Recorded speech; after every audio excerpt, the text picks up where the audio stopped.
Hi friends.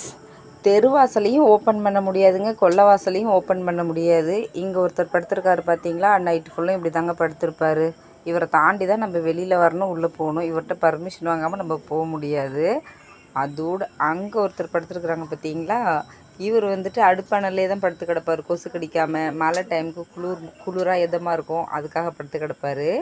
அப்படியே இன்னும் 2 பேர் இருக்காங்க, அவங்களையும் காட்டுறேன் பாருங்கள். இவங்களை இப்போ கட்டி போட்டிருக்காங்க. ஏன்னா ரொம்ப சேட்டை பிடிச்சவங்க. நைட்டு படுக்கும்போது ஒரு 10-11 மணிக்கு அவுத்து விட்டுட்டு தாங்க படுப்போம். அப்போ வந்து பெஞ்ச் மேலே ஏறி படுத்துருவாங்க. இங்கே இருக்கு இல்லையா இந்த பெஞ்சு, டே ஃபுல்லாக எங்கள் குட்டீஸ் விளையாடுவாங்க. நைட்டில் இவங்க 2 பேர் படுத்து கிடப்பாங்க. இது அண்ணியில் திண்ணையில் ஒருத்தர் இருக்காங்க, காட்டுறேன் பாருங்கள். இங்கே பார்த்தீங்களா 2 பேரை சேரை பிடிச்சிட்டாங்க. நமக்கு உட்காரத்துக்கு இடம் இல்லைங்க, வழக்கம் போல் கீழே உட்காந்துற வேண்டியது தான். உங்கள் வீட்லையும் இப்படி தான்னா மறக்காமல் கமெண்ட்டில் சொல்லுங்கள். இந்த வீடியோ பிடிச்சிருக்குன்னா லைக் பண்ணுங்கள், சப்ஸ்கிரைப் பண்ணுங்கள். பாய்.